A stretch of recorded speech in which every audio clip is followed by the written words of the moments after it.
supporting you in your dog parenting journey. The Dynamic Dog Owner with Debbie Potter.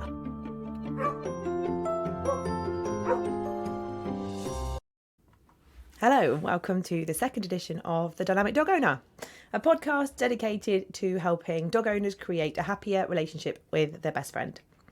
So as a trainer or companion coach, I am often asked, what is the secret to success? Share your top tips. How can I quickly fix this? How can I stop X, Y, Z from happening? As trainers, we do teach lots of tricks and skills and games to play with your dog to A, have fun together, but as a side note, to also build new skills. Sadly, there is no quick fix. We do not have a magic wand. We cannot wave it and magically make your dog be perfectly doing what you want them to do. So it's often very difficult to give out secrets and top tips because they simply will not give an instant result. But what instead we do is give life tips and little tips that will help you in everyday life that will seem as big a change as possible. So today we're going to be exploring the trio of success. So the three things that I feel are key. If you like, they are the secrets, but unfortunately they will not give the quick fix. In my opinion, these three things that make up this wonderful trio are time, patience, and consistency. So what we're going to do throughout this podcast today is explore each area. And we're going to see what I actually mean by each one, because it may not be exactly what you think. The first in our trio of success is time. As we all have been told, time waits for no man. So there's a few different things relating to time that I feel is really important. One is, I believe that most people underestimate just how much time you need for a dog. And I'm not just talking about training here. In your daily life, every single day, you need to interact with your dog, feed them, fill their water bowls up, let them out for a wee, cuddle them, play with them, just spend time with them, take them for a walk, take them training. There are so many things that you need to do to factor inside in your everyday life that you need more time for. So if you are a super duper busy person and you think about getting a dog, you need to factor in that you need to have time in your life to actually spend and dedicate to this living being. Obviously, if you've had a puppy, you will know that just looking at them is a time waster. You can stare at a puppy just breathing for hours on end. They are a huge time waster in the loveliest of ways. Obviously, we do set dedicated time away for walks. Every dog is different. Walks don't have to be hours long every day. They can just be 10 minutes, depending on your dog and what your aim is for that particular walk. So the walk time can vary from day to day, but it is obviously still a factor. Training is a huge part of what you need to do with your dog, often whether you realise you're doing it or not. Every interaction you have with your dog is a learning experience. Whether we are teaching what we want our dog to learn is another matter. But setting aside dedicated time every week or every period, wherever it suits you, dedicated to time just for training is really important, because they're never going to improve. They're never going to get better at things unless you have the time to practice skills. We definitely highlight to people when they come to classes, brilliant, you turned up and you're here, but an hour a week at training class is not going to magically fix everything at home. You need to practice every day or as often as you can. You need to chip away at it at home as well, because it's the practice in between sessions in real life scenarios that makes the difference. So setting aside time to train as well. And then another aspect of time, and that's how long it actually takes. Training isn't something that is completed within a 6-week course. Or, I've got a puppy, they're 6 months old, they should be perfect.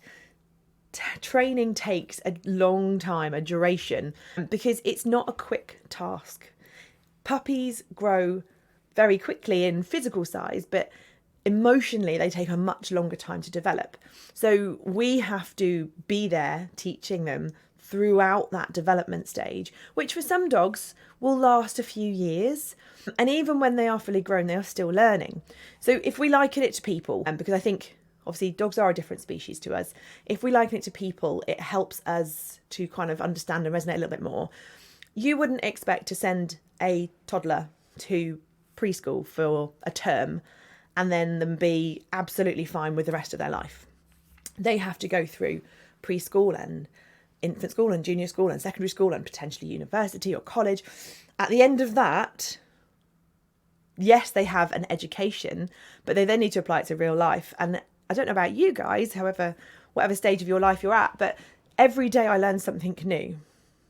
Every single day. And our dogs are the same. They do a lot of their education in their first few years, but they will always be learning things and creating new habits, creating new skills, again, whether we intend them to or not, for the rest of their life. So when people do have a dog, they often expect training to take a few weeks. It's not, it's going to take a longer time. So underestimating time and giving things time is really important. Often when we underestimate how much time it takes, we then get a little bit disappointed. Well, I thought they'd be fixed in 6 weeks. But it takes time for your dog or your puppy to grow and develop. And that's not just about training. If you think about when you get a new dog, whether it be a puppy or a rescue, it's going to take them a little while to settle into life with you. And again, people often expect that things are going to happen really quickly. Oh, I've had them a week, I'm going to go back to work next week, that'll be fine. It can take them months to settle into a new way of life or a new household or a new family. So time is one of the most important things. When, as a trainer, we give people advice, they maybe come back to us next week and say it didn't work. And we go, well, how long did you try it for? Oh, we did it for a day. Okay, you actually need to do it for a month. So if you do it for a month, it may not fix it, but you're going to see small bits of progress. The other aspect of time, so time is probably one of the most important ones. Time is so important when it comes to making changes, is if your dog has been practicing a behaviour that you don't necessarily like and you want to then undo it, it's not going to be a quick event. For however long a dog's been doing something, it's going to probably take them at least twice that length of time to start undoing that habit or that behaviour and then starting to create a new one. And again, if you think about us, we all have bad habits, me included. Everyone has a bad habit. If you've been practicing that habit for a week, it's probably quite easy to break it. If you've been practicing it for a day, it probably doesn't actually become a habit. If you've been practicing it for your life and then someone tells you can't do it, it's not possible, because it's already wired into your brain that this is what I do. If you think of it as something like, we often think about getting better at things. We practice makes perfect, and we practice lots to get better at it. If your dog has been practicing the unwanted behaviour, then they have learned how to do it. They have developed a skill and they're blooming good at it. So we then need to teach them to not be good at it, which is really quite difficult. So just be aware that if your dog has been pulling on the lead for the last year, it's not going to be fixed in a 6-week course, or it's not going to be fixed in a quick video online. It's going to take probably at least another year or two to undo that. You will see small progress along the way, but to reach that goal is going to take a while. So time is one of the elements of my trio. Time is incredibly important. The second part of our trio is patience. Everyone has a different level of patience. Learning to develop your own patience helps you to succeed with your dog. If we are impatient, if we want quick results, and we then get a little bit annoyed and frustrated, and we pass it down into our dog, it's not going to help. Instead, it's probably going to put more pressure in the situation and actually make things a little bit slower to progress. So patience is our skill, first and foremost. How patient can we be? And I think patience also kind of builds into learning to go at your dog's pace. So every dog is different. They're all so unique. I know for the 3 of mine, each one is completely different. I take my 3 dogs to classes on a Thursday evening, and we have 3 classes back to back, one each. And learning for me to quickly adapt and shift how quickly and how I need to work, depending on the dog's pace, is a challenge because they're all so different. But if your dog wants to take things really slow, you have to learn to take things really slow. If your dog's a fast mover and a quick learner, you have to learn to work at their pace. And often the slower we go, think of the hare and the tortoise, the slower we go, the actual quicker progress we make. So again, with patience, it's often waiting for things to happen and then capturing that moment of success and going, yeah, well done, rather than trying to rush it or force your dog to do something. So this can be to anything. For my youngest dog, it's about his engagement, and I've had to wait a very long time to be able to gain his focus and engagement. And it's taught me a lot of patience, but it can be things like toilet training. Often we take a new puppy out into the garden and we go, well, I've been out here a minute. They obviously don't need to go. We go back inside and they pee all over your lovely carpet. And that's where patience of going, I need my dog to pee. I'm going to stand in the garden for 10, 15, 20 minutes until they go in this place, and almost not giving up means that we test our patience of how long can I stand in the garden for in the rain, but it makes sure that we are waiting for that moment of success, having that we happen in the right place and then rewarding it. And again, with lead skills, it's not trying to go too far, for too long, too quickly, working in a really small area, building up those skills, practicing, having the patience to stand still every time your dog gets to the end of the lead, which can be infuriating, but the patience to stick with your method and not give up and get bored too quickly. Patience, again, is a really, really important part. So the third part of the trio is consistency. And this one, again, is they're all so important, which is why they are my trio, and they apply to every single thing you can do with your dog. Consistency is possibly, again, one of the most important things. It's for you to have the consistency of what you're expecting for your dog. So if one day you go, you can't be on the sofa today, but tomorrow you can be, how the hell does your dog know which one it is? What's the difference between yesterday and today? I don't know. Why was I allowed to? And that's often where we start to then get confusion in our dog, because they don't understand the rules of, well, today I've cleaned it, I don't want you on it today, but tomorrow it's okay because it'll be dirty again. They don't have a concept of knowing what is clean and what is dirty, or whether you've just changed the bed sheets and you don't want them on the bed on the first day. They don't get that. So consistency is going to help them to have more understanding of what's actually expected of them. And also what you expect. And everybody, again, your expectations will be different. What you're working on at that moment in time will be different. But have a set goal in your mind as to what you currently expect.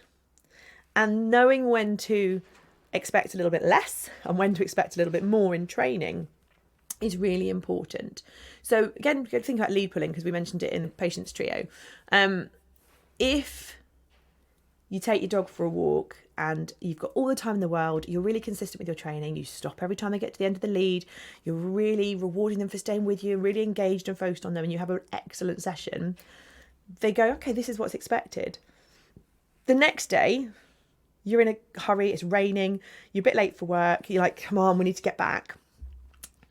You then let them pull a little bit, you're not rewarding them as much, and they go, well, what's going on today then? Why is today different? And there's not that consistent expectation on them. They don't know the rules of the game. And obviously we know in our mind, but we can't transfer that through. Our dogs aren't mind readers to that extent, that they can just tell, oh, mum's in a hurry today, therefore training goes out the window. So consistency in your methods and your approach and your expectations is really important. So the other thing is consistency between people. If you are a multi-people house and you've got lots of people that are interacting with your dog, everybody needs to sing from the same hymn sheet. Everybody needs to understand what we're working on, what the rules are, what the cues are, how we reward them, what the expectation is, because otherwise there's inconsistency, not just in us, but also inconsistency in the other people in the house. So then you've got multiple inconsistencies. Everyone's going to do things slightly differently, which your dog will be able to pick up on. I mean, I know my dogs know that dad does dinner that way and mum does it slightly different, or mum expects us to do this and dad lets it slide. But those are minor things. If I said, right, well, the dogs are allowed on the bed, and my husband said, no, absolutely not. And every time he does shift work, so every time he was on shift work, I was like, oh, boys, you can come on the bed. And then every time he's not there, I'd be like, no, you can't get on the bed. How do the dogs know? You know, how do they know which is expected and what's not? We then get a little bit cross when they make mistakes, but it's purely through confusion. They don't know why and how the rules change, and they're trying to work out so many different little factors as to what the rule is for today, and it can get quite confusing. So having consistency between your family members, knowing that when we go for a walk, this is the expectation. When we're asking them to sit, we say sit. Often we get with cues like down. Some people will say down, some people will say lay. If you've got one of you saying one word and one of you saying the other, boy, your dog's confused. So making sure you guys are on the same page, and equally with children as well. It's a little bit harder with children because they do like to test the boundaries, but it will affect your dog. And equally, this expands to people who look after your dog. If you use a dog walker or a dog boarder or daycare, if they're doing something different with your dog, like they have different rules, different expectations to what you do, again, your dog's going to get really confused as to who expects what from me. And they're constantly playing a guessing game. So having consistency in what your expectations are, how you teach them, what you say to them, and what the rules are, not just for you, but between all the people that interact with them, it will really help them to have more understanding of what is expected. So those are the three things: time, patience, consistency. Have a little think about them. See if there are ways that you can think about your time. You know, can you dedicate a minute a day to training? How patient are you? Practice some patience exercises and try and be as consistent as you can. Often I find it helps, like with cues especially, to have almost like a little doggy dictionary on the kitchen, on the fridge, saying these are the words, this is what they mean, so that everybody knows and has the same expectations. So seeing as we're talking about trios today, I thought I would talk about my trio, my boys. So I do have 3 dogs, and I personally think that 3 is the magic number. I've only had 3 dogs for a couple of years. I've only ever had 1 or 2 before then. I love having 3. I think 3 is just perfect dynamics, or it is for my guys anyway. Each of them I've had since they were a puppy. So we've seen them from 8 weeks grow to where they are today. Each one is incredibly different and has taught me something different for my dogs. And they've all created me into the dog handler and trainer I am today. So I'm ever so grateful to share my life with them. So my eldest dog, he is a black Labrador and he is 6. He is the full-on boy of the world. He is just that extra, loves people, loves dogs, craves attention. And I've struggled with him a little bit because he's a big, strong dog. And he has a little bit of sort of what we call frustrated greeter. So he gets really annoyed when he's on the lead because he can't get to people to say hello to them. And he's been like it since he was a puppy. And we've been working very hard over the last 6 years to help him be less misunderstood. But he is an absolute dream. He was my first ever puppy. I only had rescues before that. So he does hold a special place in my heart. But he's really got a big lad, but he's sensitive, and he has a few health issues that, again, we can talk about at a future time. But he's taught me very much about frustrated greeter and reactivity. And again, it's really nice to be able to use him as an example of how to be really responsible, and how to be able to really look after him and make sure he doesn't get into trouble. Because as a sort of 38 kilogram big black lab, if you saw him running towards you, going, "Hi, do you want to play?" You would probably, even the most people who love dogs would probably go, "Whoa, is this going to go well?" So I use him as an example to our training clients as to how responsible we need to be to avoid dogs accidentally getting into trouble by being over friendly. And then my middle dog, typical middle dog, is Rem, who is a fox red lab. He is 4. And again, he came to us at 8 weeks old. He again is a special boy. He has taught me so much about me, about dogs, about my children, which again, another topic for another day. But when he came to us, he had quite severe sort of attachment to me and lack of confidence in being on his own, and we had to work incredibly hard to build his confidence. He couldn't be separated from me for a split second until he was about 8 months old, so we had to work incredibly hard, and he has a lot of arousal. He struggles with arousal. He gets very aroused and gets a little bit silly, and we try and manage that, and he has a lot of holistic treatments to help him be the best dog he can be. He's so smart and so intelligent, but he just struggles with coping in everyday life sometimes, but he is an absolute dream. He's gorgeous as well. So he's the middle one, and then my youngest dog, Fred, is a golden retriever, and he is 2 this month, so he's 2 this August, and again, he is probably one of the most relaxed dogs I've ever had. He was the easiest puppy. He comes from a very good breeder. She's lovely, and he really sort of resonates with her kind of ethos of being really chilled. So he's a really chilled dog. He was the easiest puppy. The only sort of things I've had to struggle with him are he was really resource guardy as a puppy. So he would resource guard food around people, which thankfully we have overcome.